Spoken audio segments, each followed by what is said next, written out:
Loans, mortgage loans, business loans సులభంగా government private banks నుండి ఇప్పించబడును. మిత్రులారా, చాలా రోజుల నుంచి తెలంగాణ రాష్ట్రం వచ్చిన తర్వాత తెలంగాణలో తండాలలో, గూడాలలో, మారుమూల పల్లెల్లో, పట్టణాలలో, బస్తీలలో చాలామంది మా కుటుంబంలో సభ్యులు పెరిగినరు. వాళ్ళకి రేషన్ కార్డు కావాలి, రేషన్ కార్డు ఉంటేనే ప్రభుత్వ సంక్షేమ పథకం వస్తుంది అని చెప్పి 10 సంవత్సరాలు చెప్పులు అరిగేలా ప్రభుత్వ కార్యాలయాలు చుట్టూ తిరిగి వేసారి గత ప్రభుత్వం చంద్రశేఖరరావు గారి కుటుంబం ఉంటే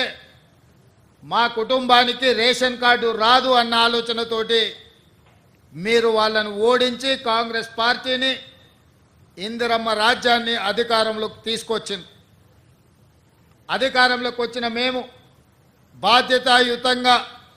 ప్రతి పేదవాడికి రేషన్ కార్డును అందించాలన్న ఆలోచనతోని వివిధ రాష్ట్రాలలో తీసుకుంటున్న నిర్ణయాలు, అమలు చేస్తున్న విధానాల మీద అధికారిక బృందాలను పంపించి మంత్రివర్గ ఉపసంఘాన్ని ఏర్పాటు చేసి మెరుగైన విధానాన్ని తెలంగాణ ప్రజలకు అందించాలి అని ఒక నిర్ణయం తీసుకున్నాం. ఈ అన్ని విధానాలను పరిశీలించిన తర్వాత అది రాజస్థాన్ కావచ్చు, హర్యానా కావచ్చు, మహారాష్ట్ర కావచ్చు, కర్ణాటక కావచ్చు, వివిధ రాష్ట్రాలలో జరుగుతున్న అమలవుతున్న విధానాలను, తెలంగాణ రాష్ట్రంలో గతంలో అమలు చేసిన విధానాలను అన్నిటిని కూడా అంచనా చేసి సరిపోల్చి చూసి ఒక నూతన విధానాన్ని ఈరోజు పైలట్ ప్రాజెక్టు కింద మనం ప్రారంభించినాం. ఇవాళ కొన్ని పత్రికలలో రాస్తున్నారు రేషన్ కార్డుల విధానాన్ని ఉపసంహరించుకున్నారని. ఈ పత్రికలకు మరి ఎవరు చెప్తారో నాకైతే తెలీదు, కానీ వాళ్ళకి రేషన్ కార్డుకి ఈరోజు ప్రవేశపెడుతున్న ఫ్యామిలీ డిజిటల్ కార్డుకి తేడా తెలియకపోవడం దురదృష్టకరం. ఇంతకుముందు పేపర్ల మీద మాన్యువల్లో కార్డులు ఇచ్చేవాళ్ళు. Ration card separate, Aarogyasri card separate, లేదా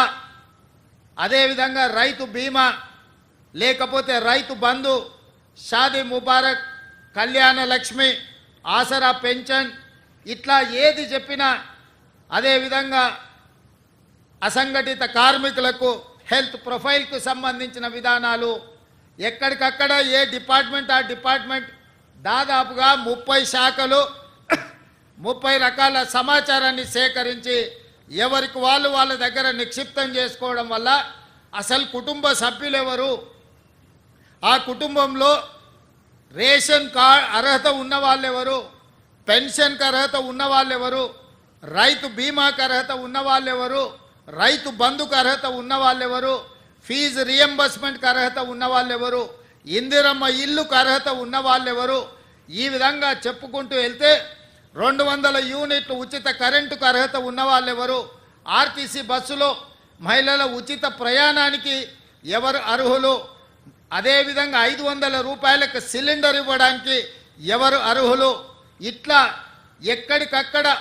రకరకాల సమాచారము రకరకాల శాఖల దగ్గర ఉండడం వల్ల మెరుగైన విధానంతో పరిపాలన సాగించడానికి, ప్రజలకు మెరుగైన సేవలు అందించడానికి వస్తున్న ఇబ్బందులన్నిటిని కూడా రాష్ట్ర ప్రభుత్వం ఒక అంచనాకు వచ్చింది. అందుకే ఈరోజు రాష్ట్ర ప్రభుత్వం 30 శాఖల దగ్గర ఉన్న సమాచారాన్ని అంతా ఒక్క ఫ్యామిలీ డిజిటల్ కార్డుకి ఒక్క క్లిక్, ఎట్లయితే ఆధార్ను ఆ రోజు మన్మోహన్ సింగ్ గారు ప్రవేశపెట్టడంతో ప్రతి మనిషికి దేశంలో గుర్తింపు వచ్చిందో, 137 కోట్ల మందికి ఈరోజు ఆధార్ ఉంది అని అంటే అదే ఆధారమైంది ప్రభుత్వం ఇచ్చే సంక్షేమ పథకాలకు. అట్లాంటి ఆధార్ను ఇంకా మెరుగుపరిచి ఈరోజు ఫ్యామిలీ డిజిటల్ కార్డు రూపంలో ప్రతి కుటుంబానికి అర్హత కలిగిన వాళ్లకు అన్ని సంక్షేమ పథకాలను అందుబాటులోకి తీసుకురావాలని ఒక్క క్లిక్తో సమాచారం అంతా సంక్షిప్తంగా ఉండి ప్రభుత్వ శాఖలలో ఉండే అధికారులకు అందుబాటులో ఉండాలని ఇయాల ఈ విధానాన్ని ప్రవేశపెట్టినాం. సుమన్ టీవీలో మీ పర్సనల్ అండ్ బిజినెస్ ప్రమోషన్స్ కోసం కింది నెంబర్కి కాంటాక్ట్ చేయండి.